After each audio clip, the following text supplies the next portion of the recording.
Welcome to Just Energy Radio with your host, naturopath and medical intuitive, Dr. Rita Louise. We have learned from Einstein's theory that matter and energy are one. Physicists believe that all systems in nature have their own particular way of vibrating. From the swinging of a pendulum to the waves of the ocean to the light that brightens the sky each day, each of these oscillates at its own unique rate. The same holds true for every thought, feeling, event, or word we speak. Each has its own frequency or rate of vibration. What many of us don't realize is when we take everything in our universe down to its simplest form, it is all just energy. Join Dr. Rita Louise on a journey through time and space where past, present, and future collide. Today, what you believe may be called into question. What we want to know is, who made up the rules? Be brave and step outside the box. We are about to turn our world upside down and venture into the unknown. Hold on. We are departing our own beliefs and entering alternative realms. Enjoy the possibilities.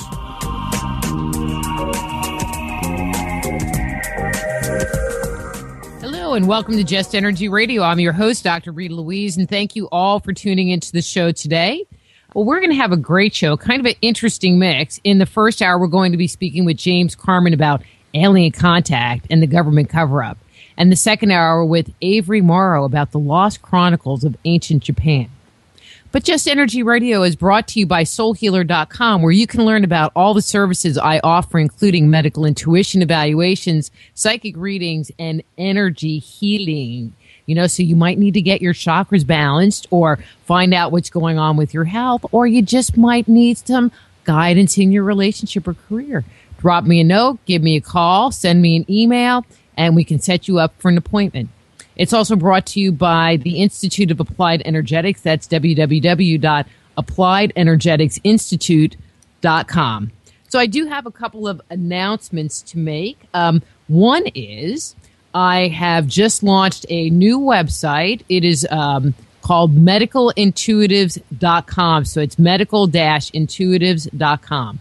Medical-intuitives.com. It doesn't really have a whole lot of stuff, but it's about the products and services I offer. You can sign up for the newsletter there. But I'll just fess up. It's a WordPress site, so it gives me the opportunity to start blogging, which I was not able to do on any of my other sites. And so I'm looking to have that be more interactive. So please do stop by, leave me a note, cool stuff like that. And do check in on it often.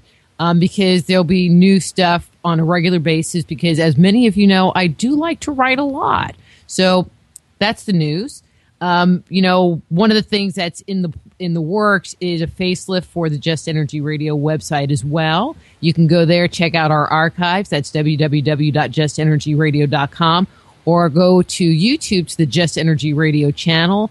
And, sign up for the newsletter, subscribe to the channel. One of those things, I would really appreciate it. Also, one other thing, I have a few events that are coming up. March 21st in Glen Rose, Texas. Weird Fest, Texas. Now, how weird can it be? It's in Texas. Need I say more? But actually, that's going to be a really cool event. I'll be there. A lot of my good friends, Ken Gearhart, Lyle Blackburn, I think Nick Redfern's going to be there. All the really cool crypto guys that live in this area are all going to be there. So you can come hang out with us because I was told that I could be a crypt. And I'm like, so who are the Bloods? But they told me I could be a crypt. So I thought that was pretty cool.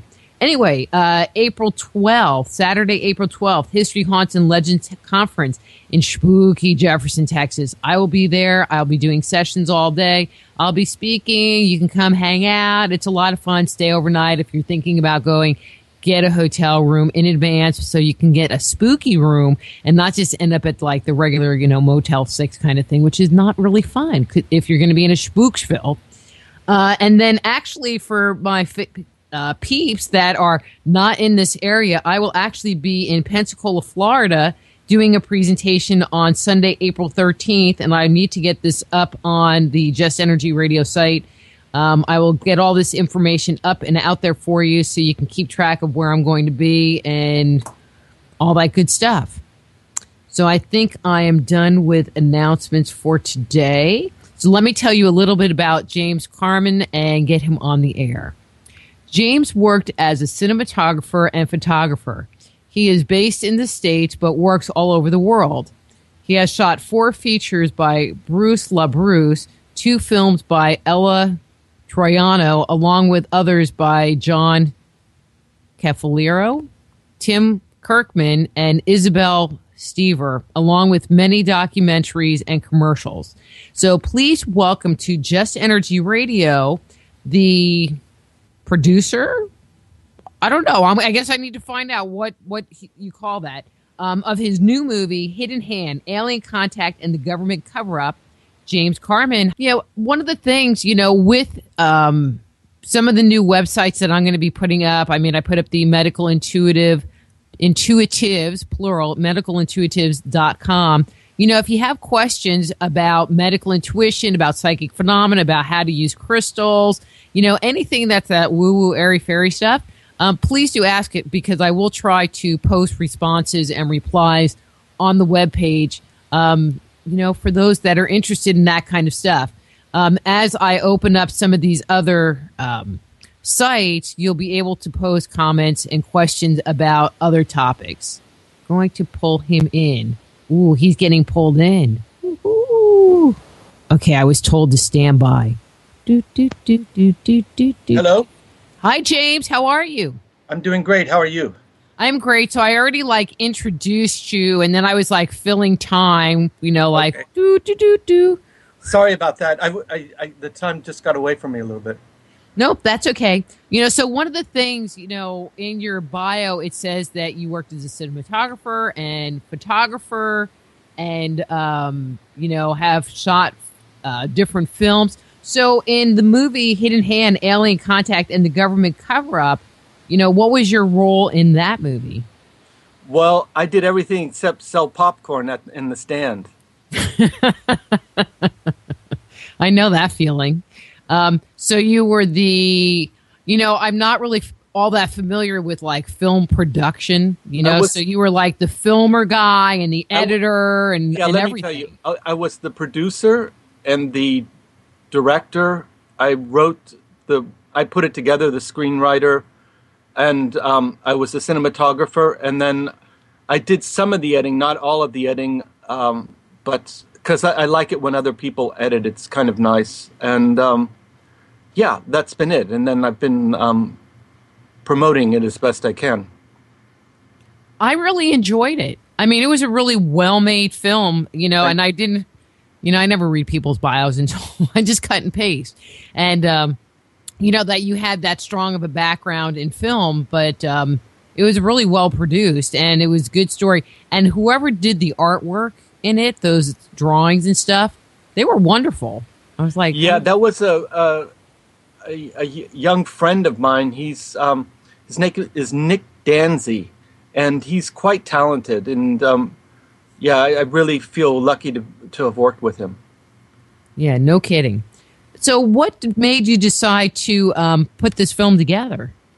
Well, it's something I've been interested in a long time, and I lived out of the country for quite a while. And when I came back, I felt sometimes I would come back and I would work on a film, and you would feel like there's been a sea change in the country, and it might just because you were doing something in the LA underground. But I came back here and I was living in New York, and I was producing a series of healing videos, and I was noticing that some of the women were crying and kind of coming together and talking about having their babies being taken from them and being abducted, having hybrid babies. And it was hard for me to take seriously right away, but I noticed that they were very, very earnest, and they had true problems. And so I just kind of put that in my hat, and then I had met some other people that had said that they had been kind of in the secret government all their life and been trained. And then I started thinking, well, why don't I put a film together? And I did. And I initially made it with Al Bielek and Gloria Hawker. and it was more of a narrative kind of film. And then after a while, I realized that for this subject matter, I should be a straight documentary would be far better. Well, I mean, you got a bunch of really great people in it and covered some wonderful topics, but I'm just going to throw this back at you. Alien hybrids? What do you mean by that? Well, that's alien hybrids, and that's also one of the reasons that kind of prompted me to really make the film, because, an alien hybrid is basically a mix between human genetics and ET genetics, depending on which race it is. It can be gray, it can be reptilian, it can be like the blondes, it can be something else. So, as you could imagine, it's not an easy thing to do, to kind of get two races to come together and make a viable offspring that's healthy and that's able to stand and learn and speak and just function on a basic level.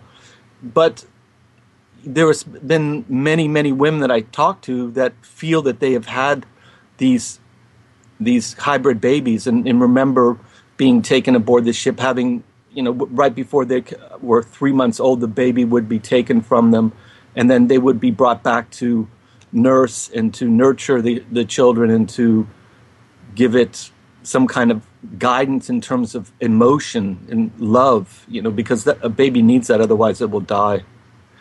I mean, I'm just saying, when I was making this film, I'm not saying that this is absolute truth. I'm just putting together what exists in the field and what people are purporting, people are saying, and kind of letting you look at it and decide whether you think that could have any credence or not. Mm-hmm.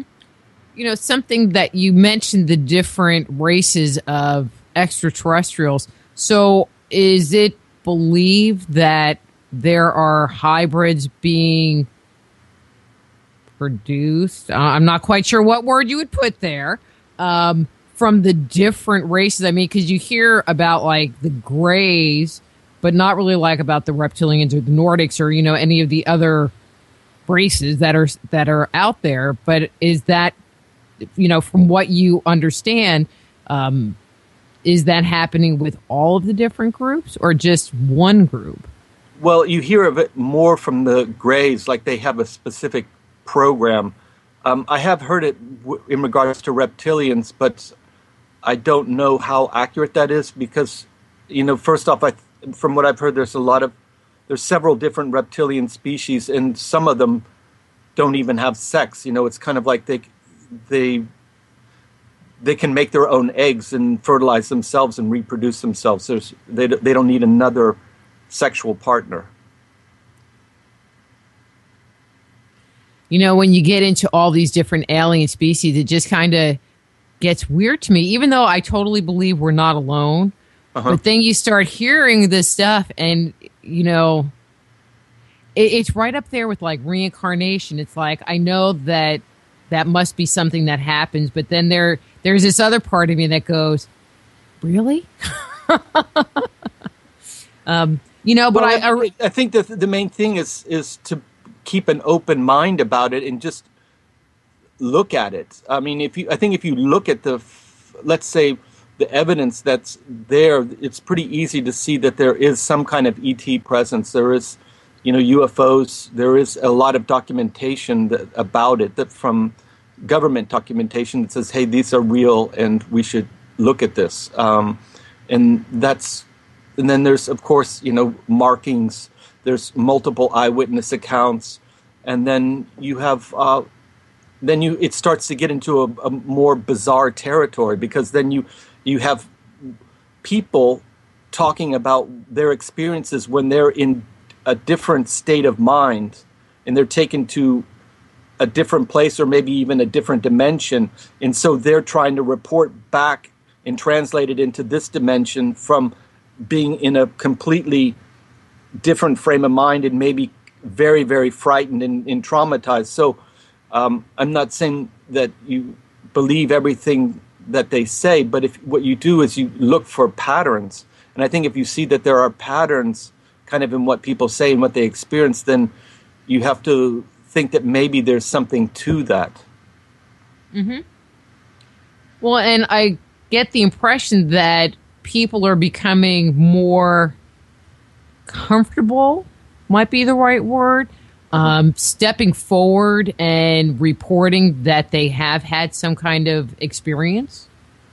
I think so. I think, it's people aren't ridiculed quite as much, but nonetheless, I think if you're Sammy Hagar and you come and you say, well, I'm a rock star and I had these abductions or these contacts, it's kind of like chuckle, okay, no big deal, it wouldn't. But if you were kind of like a manager or a CEO, still, if you were to come forward and say something like that, that would be the death knell of, further job opportunities, I would think.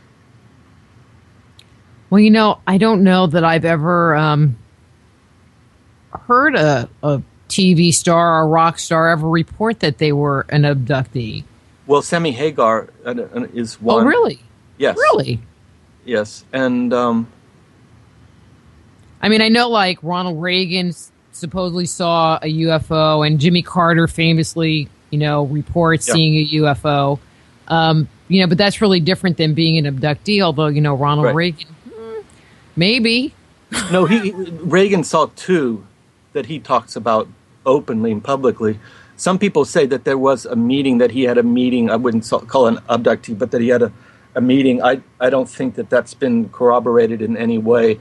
But who knows? I mean, he was governor of California then, and then his rise to presidency was pretty meteoric. Well, come on, he started out as a TV actor. Yeah. Not a very good one either. Yeah.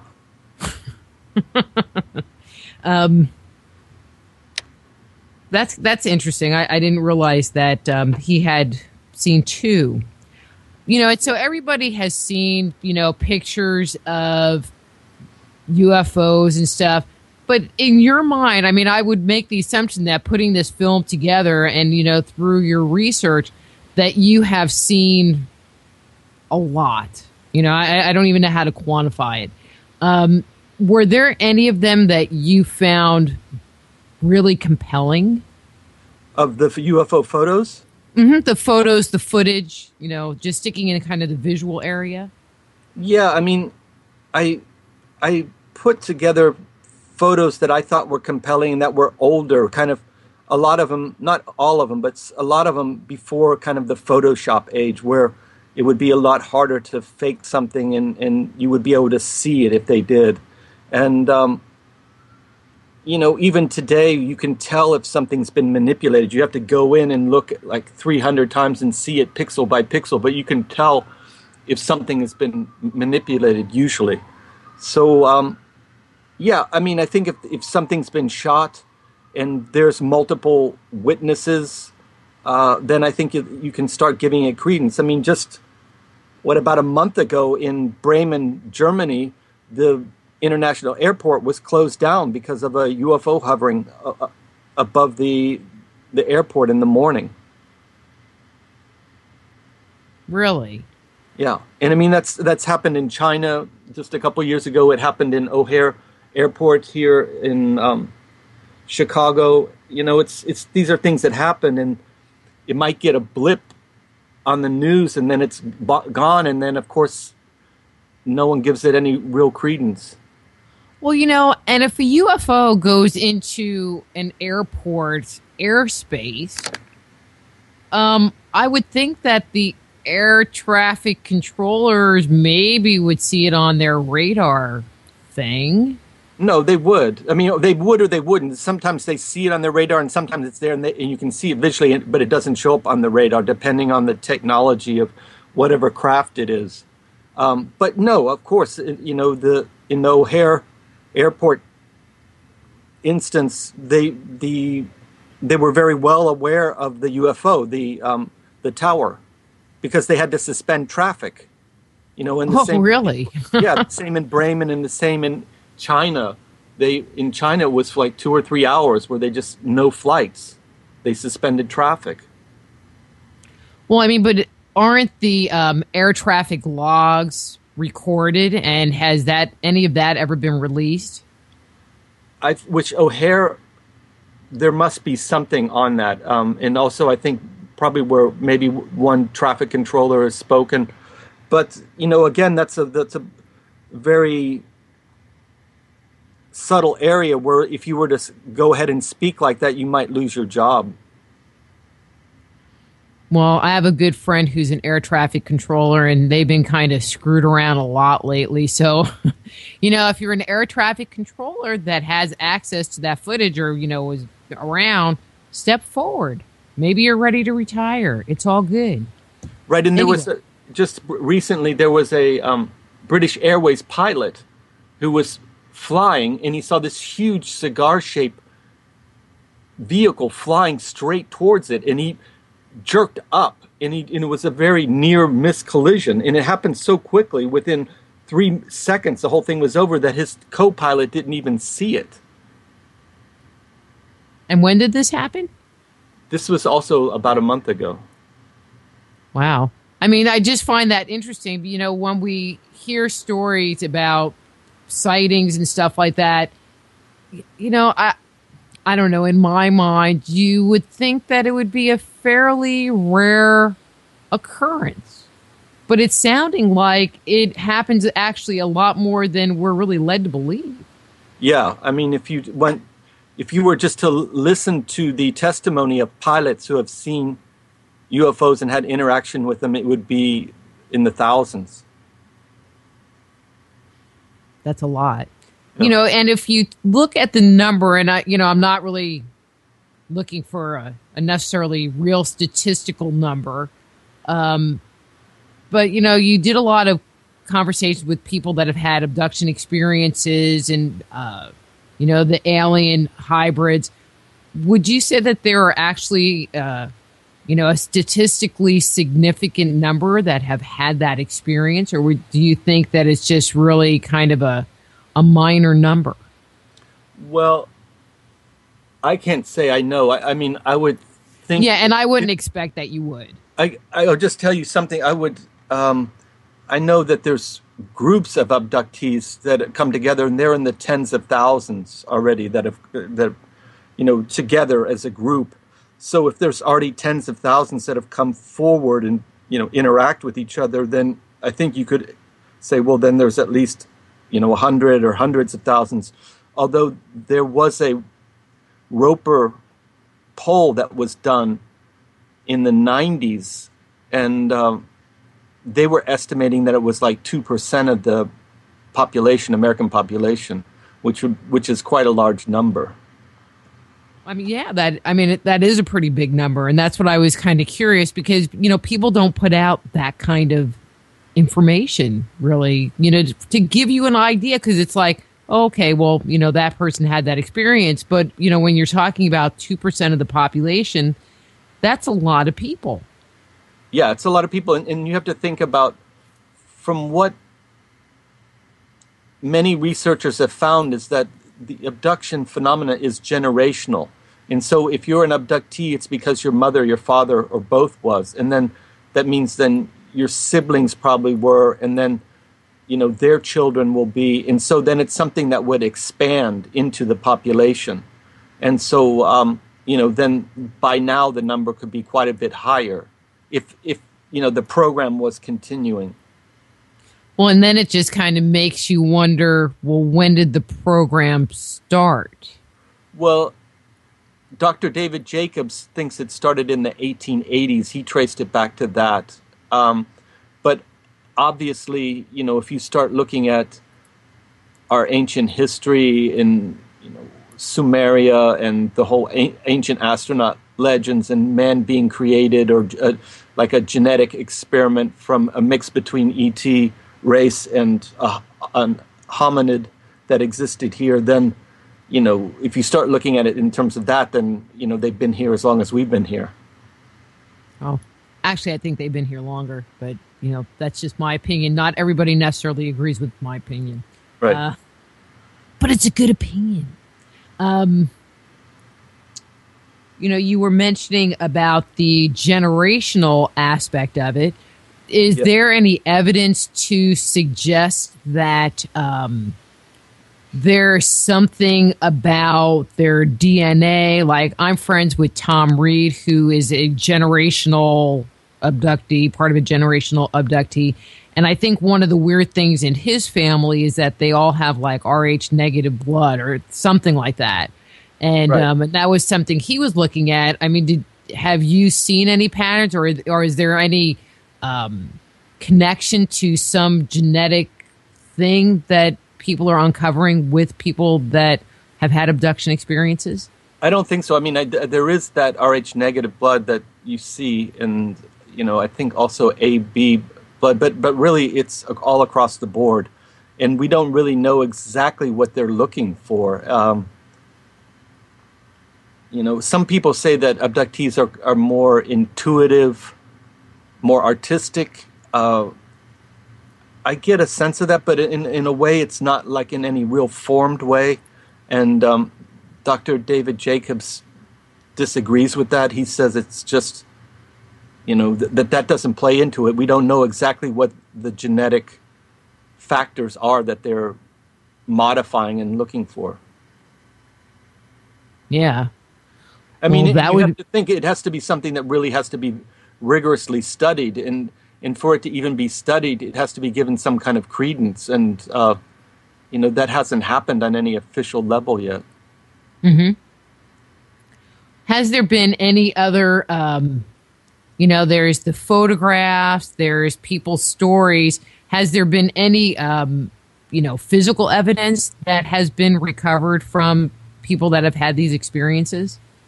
Well, you have, people they have marks, scars, puncture wounds. A lot of times they're returned in the wrong house, or sometimes they're returned with the wrong clothes on, or the same clothes but inside out, and there's tree branches broken where the UFO came. There's soil samples where it landed. There's impressions where it landed. There are implants. Some people, say they've had implants or have implants, and some of them have been removed, and there've been testing done on that, and it's very anomalous isotopes.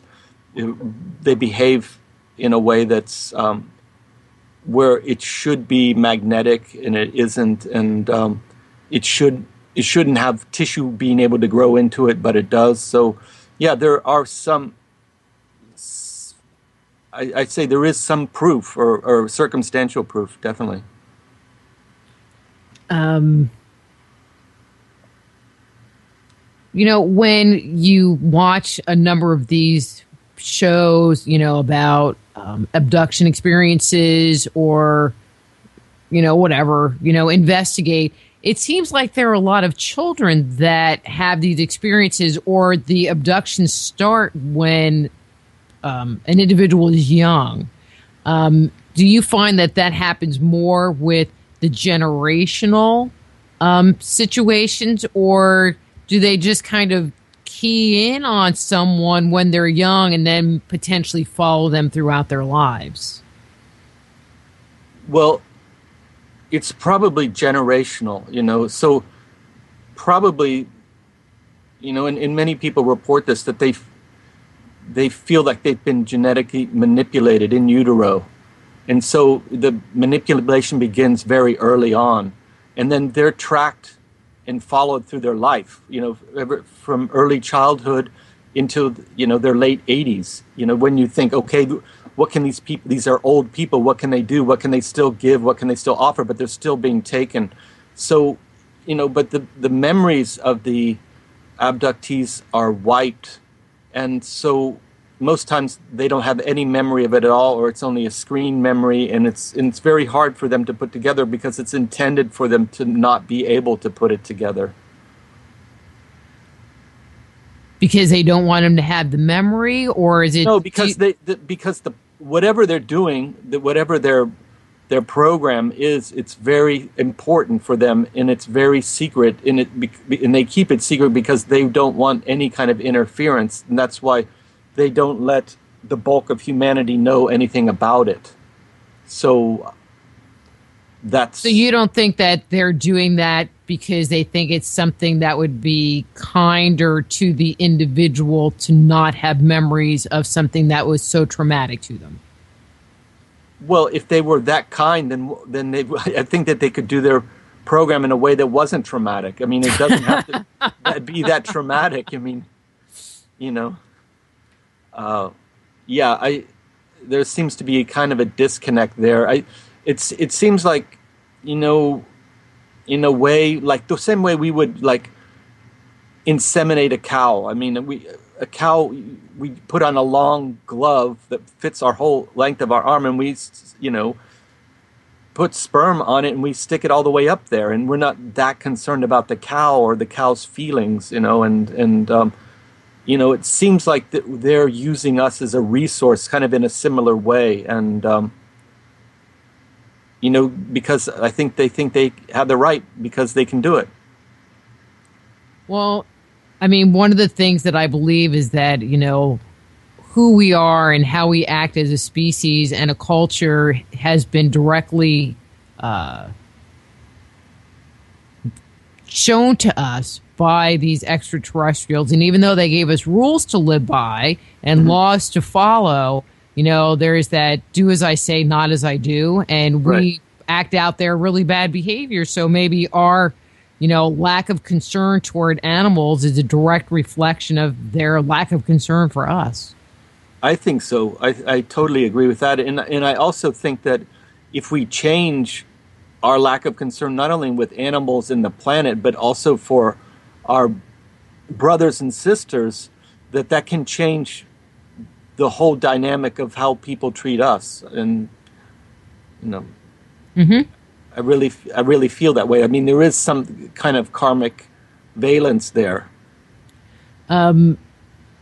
So do you think, I mean, you hear the stories about the Greys doing the abductions, and usually you hear that those situations are really traumatic, you know, that there's always something bad going on.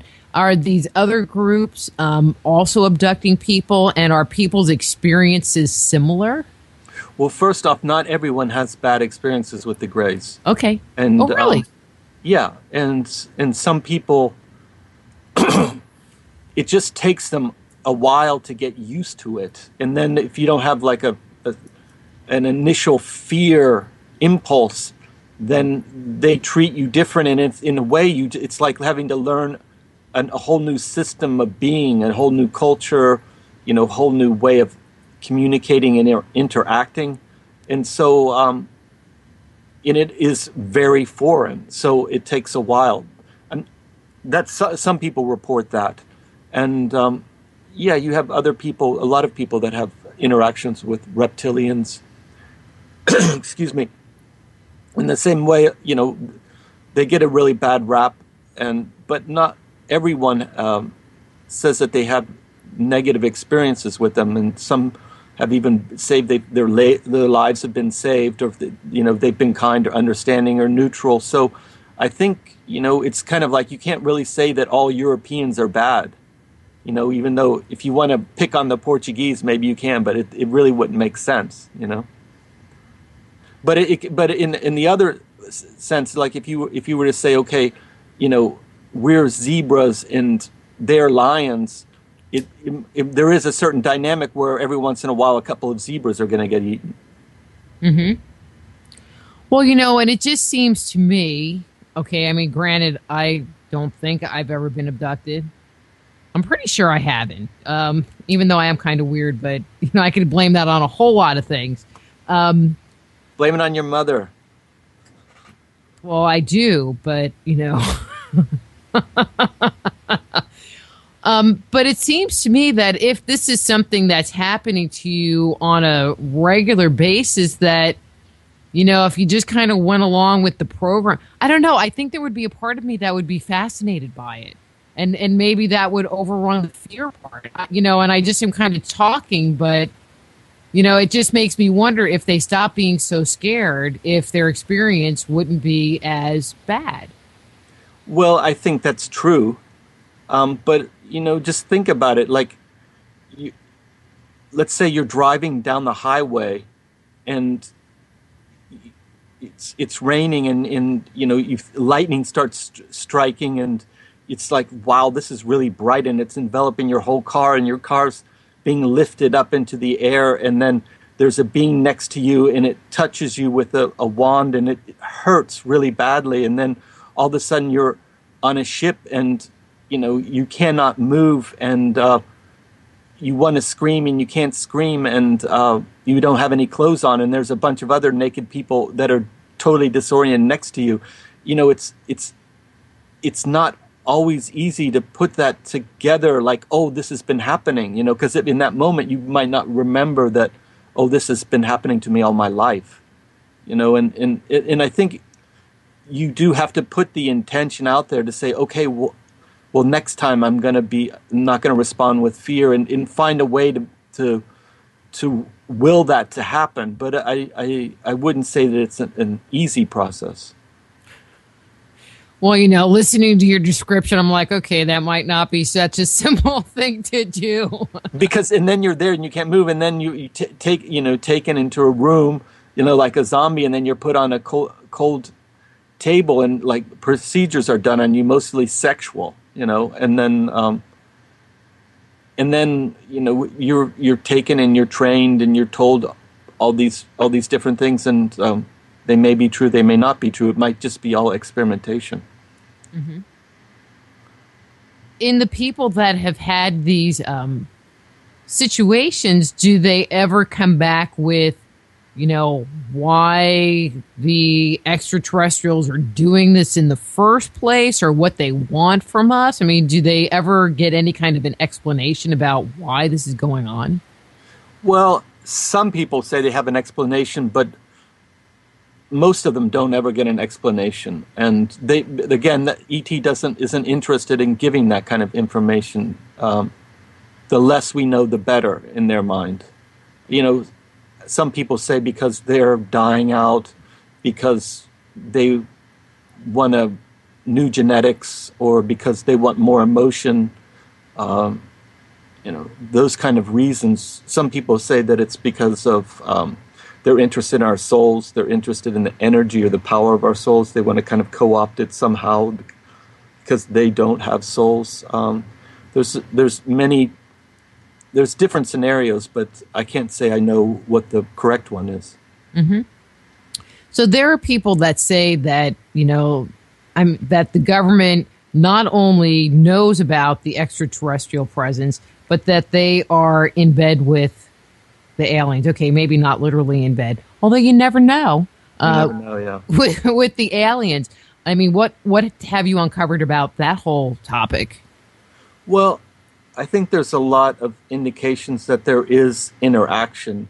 There's been a lot of people in the military or in corporate structures, military corporate structures, who have come forth and said that they actually had interactions with ET, and that there was a type of technology exchange, and this is a common occurrence, and it's a common occurrence, but it's completely compartmentalized and completely secret, so it doesn't get out there in any ways. And if you hear about it, it's always hearsay because the reins are kept on it so tightly. But I think there is some kind of interaction. I mean, there's been too many people that have come forward and talked about it. And just tonight I'm going to go on to Coast with Lynn Buchanan. I don't know if you know him. He was someone in intelligence for a long time. He was one of the original controlled remote viewers in Fort Meade. And, he's an incredibly brilliant guy. He's speaks 7 languages. He's a linguist. He's also a computer expert, and he's a psychic. He's very good, and he's had experiences with ET in his military career.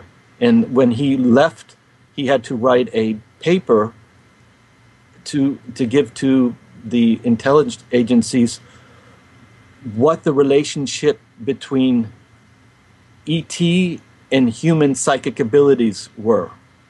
and talk about that. And I mean, that's just one instance. And so is it proof? Not necessarily, but he's someone that's very credible in my mind. And there's a lot of people that are very credible that have come forth. So I think you have to give it some kind of credence.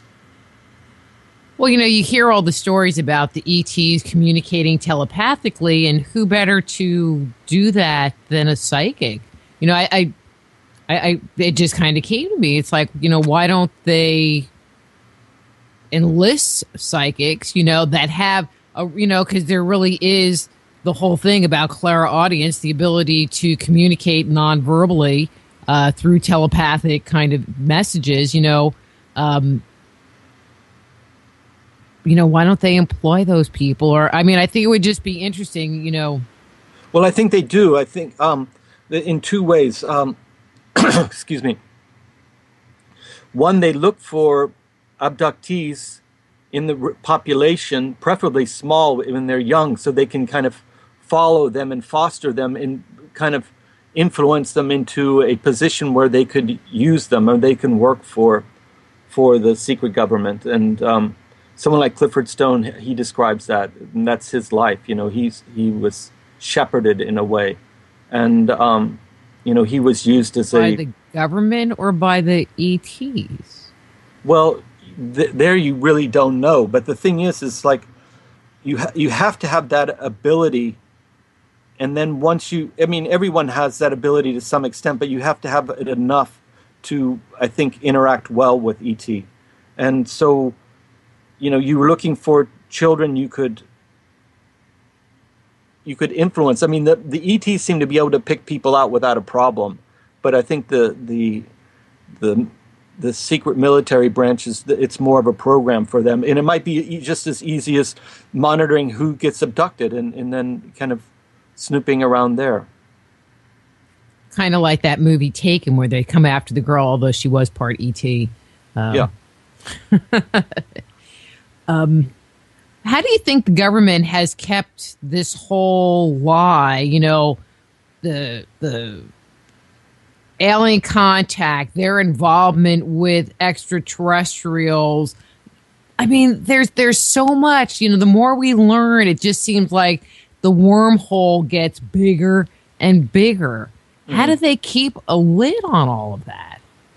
Well, I think they keep a lid on what they have to, and the rest they just let people talk about it, because it's like you can't prove it necessarily. And although in a court of law you could, with there's enough circumstantial evidence that you could prove it. But I would say that and they muddy the water so much with like TV shows, movies, in the media, to where you don't know whether it's just these crazy Americans or not. Like, even though there's more openness in the world, but I just was in Europe, and, they were saying, no one's going to watch that film here in Europe. They just wouldn't take it seriously. That's just, the American craziness, that it hasn't come over here yet. But I've heard that, the French have been releasing documents, the English have been releasing documents. Like in Mexico, they totally believe in UFOs. And no, I mean, that's true. And it is happening definitely slowly. But,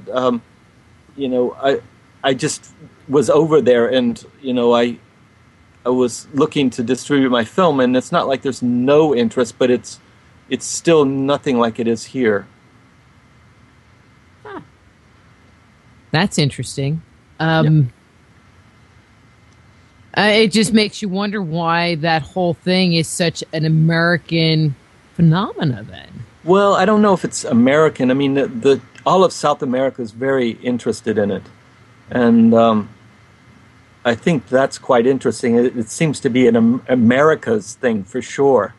And I mean, obviously, like I said, people are definitely interested in Russian. They're very interested in it. And I'm not saying they're not interested, but still it has a bigger stigma. And in Europe, I just noticed when I was there, people kind of snickered and said, well, that film, you're not going to get any distribution here. People would never take it seriously.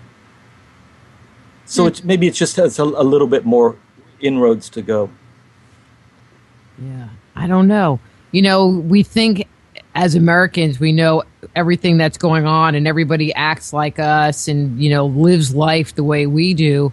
But we really do not represent the rest of the world. And I think it's kind of hard for many of us to swallow that, other countries have different cultures and different values than what we have here. Most definitely. And thank God they do. Other would be like one huge monoculture. We get up in the morning and all march out to McDonald's, and go to work. It'd be like a 1984 all over again, So there was one comment in the film that I was watching it on my tablet, and where the pause button was right where you could do a screenshot on the tablet. So I have like all these screenshots of your film because I would pause it so I could write a note down. And, but there was one part that I would like for you to kind of go into this a little bit because I thought this was a really interesting concept and something that most people don't think about. And it was where you guys were talking about, if the ETs are here, where do they get their supplies from? Because if you think about a military outpost or whatever, it's like you have to get them their stuff, their food, their ammunition, their whatever. Right. Could you kind of go into that? Because like I said, I don't know that I've ever heard someone bring up that, that minor point. Oh, yeah, supplies. But that's huge. Well, yeah. First off, it depends on how they get here. If they're coming through a wormhole through another dimension, then it might not be so critical because, they in another instant they can go somewhere else and where there's plenty of what they need. But there are a lot of reports of them taking water. And, of course, you hear about them, going in water and having underground bases. And that's quite. And then, if you listen to Charles Hall, he worked in it wasn't Area 51, I think it was Area 52. It was right north of Area 51. And he said that, there was a whole kind of colony of tall whites that lived there, and they had a base there, and they would fly in once a month, and they would be a technology exchange, there would be an exchange of resources, and it was kind of a place where they could, tank up and have kind of a R&R. And that was in the mid-'60s when he observed that. Yes, we're going to go spend our summer vacation on Earth in the underground base. No, it wasn't about coming here. It was about, this was just a way station. It was just like if you're traveling and they knew they could set down here. They knew if there was any kind of technical problems, they could set down here and repair it. Or that's the way he described it. Mm-hmm. Interesting. Then of course there's the whole thing about cattle mutilations where, their animals are found, and there's been often reports of them being lifted up into UFOs, and all of their blood and sexual organs are taken, and their whole endocrine system, and that's being used as some kind of resources, some kind of nutrition for whatever beings were on the ship. So in that sense, that might be a clear relation to that phenomenon. Mm-hmm. They could ask us, I'm sure, the meat producers would be happy to give them some. Short of making potted meat. I mean, they're not parts we want particularly. But kind of going back to what you were just talking about, to have these groups come here, it's not just, hey, James, let's go to Earth for a while and hang out. I mean, there has to be this whole structure and complex and industry happening somewhere else to support them coming here, even if they can get here in 10 minutes. Yeah, no, I totally agree. And, in depending on the level of their technology, if they're so far advanced, it would be like, they're driving along on a on a highway and we're an ant hive. And like, they're going to really pay that much attention to the ant hive? Maybe they just go on or go about their business. But if they're closer to us, then they're going to take a lot more notice of what we are doing and what we're interested in. And of course, if you look at how we've weaponized space, they might actually have to say, "Hey guys, we're coming in. Do we have permission or not?" Something like that. You've mentioned several times about a technology exchange between the ETs and us. So have we seen any technology that has evolved from this technology exchange, or what is believed to be technology that came from this exchange? Well, I mean, just look at the history of modern history from the last 5,000 years, right?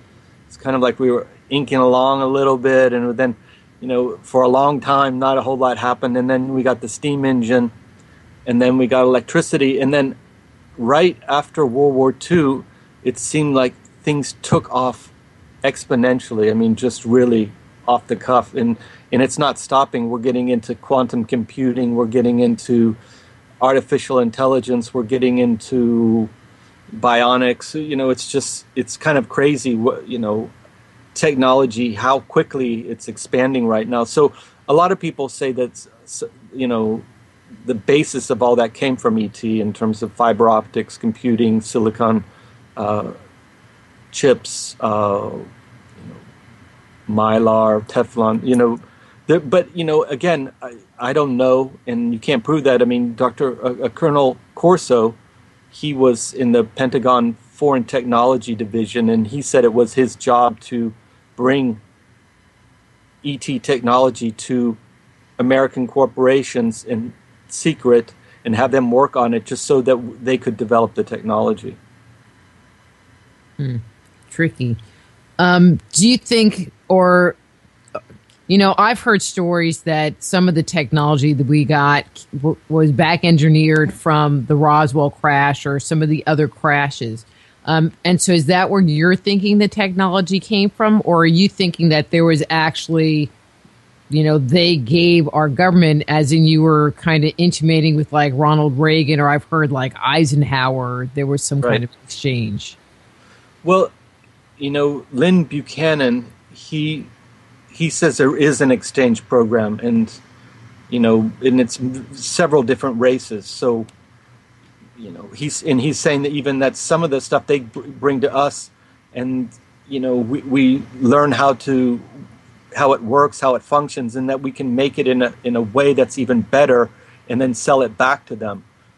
I mean, obviously, I don't have any firsthand experience of all this, but it would make sense. That if they're here and that there is any kind of formalized interaction, that there would be a technology exchange. I mean, that would be like one of the biggest carrots they could dangle before our eyes, right? What would we have to give them? I mean, other than our people as guinea pigs? Well, that's a lot, I think. Well, I know, but that's just really a kind of a hard bite to swallow. Well, when you think about how humans have treated each other, it's not that inconceivable, really. And if you think of, mind control experiments, and like, we're not treating people well. I mean, that shouldn't be like that. Okay, and I'm just we have about 4 minutes left before the music comes up. One of the things that I find interesting is that with all the people that have claimed to have been abducted, have you ever heard, I mean, I haven't, but I'm just going to throw it at you, ever heard stories that come out of the government or that come out of some of the elite Bilderberg, powers that be people that also claim to have been abducted? I don't get invited to those barbecues. But you would think that if that, if somebody was having that kind of an experience, and they step forward, that it would kind of make the circles pretty quick. Yeah, but no, I haven't heard of that. I mean, I have heard of, from researchers that very powerful people, do come for private therapy and hypnosis. They do come forward, but they don't go public. So it is even amongst their ranks potentially. Yeah, definitely. Well, because it just makes you wonder, if you're part of this like inside circle, are you protected from all the stuff, or your children? You know what I mean? So I would, it depends on what the interface is from the cabal, at who has the real say, and if they're, I mean, I don't know that, and I think most people don't. I mean, it seems, if you look at it, it seems like there is very small elite that's directing everything, but I don't know who that actually is. I mean, is it the Bilderbergers, or is it someone who's steering them, or something that's steering them? I don't know what that is. Yeah, me either, and you hear the stories that, it's the reptilians that are directing them, and this and that and the other thing. And again, I'm kind of going back to, my comment at the beginning. It's like, you just don't even want it to be true, because if it's true, it's kind of scary. It's a paradigm buster. No, I don't have an issue with having ETs flying around, but having them running everything, and it's been going on for years and years and years, and we've been living this giant lie. No, but that's a little hard one for me. It is a hard one, but it works perfectly as a manipulation, as control, and that's what this is all about. If we were initially created as a slave race to do certain work for them, and then it evolved into what it is now, we don't really know how we function as a resource for them. But, that whole dynamic wouldn't have changed, or I don't see why it would have changed necessarily. So, except the whole, idea of, democracy and freedom and sovereignty and everything like that, you instill that along with NFL football, so everyone kind of believes it, and it seems to function a lot more smoothly. I'm looking at the clock. They're telling me that the music's rolling. So if somebody wants to get a copy of Hidden Hand, Alien Contact, and the Government Coverup, where should they go? Go to www.hiddenhandthemovie.com and go to buy, and then you can buy it as a DVD, or you can buy it as a VOD option, many different platforms. And you can reach me on Facebook and Twitter. I'd love to hear from you. Yeah. Excellent. James, thanks so much for coming on the show. Thank you for having me. It's been a lot of fun. And please excuse me for being late. No, not a problem. Okay. I'm just glad that you came. So okay. Thank you. Bye. All right, bye-bye. That's James Carman. His website is Hidden Hand, the movie. The movie is Hidden Hand, Alien Contact, and the Government Cover-Up. And we'll be back with Avery Morrow after these words from our sponsors.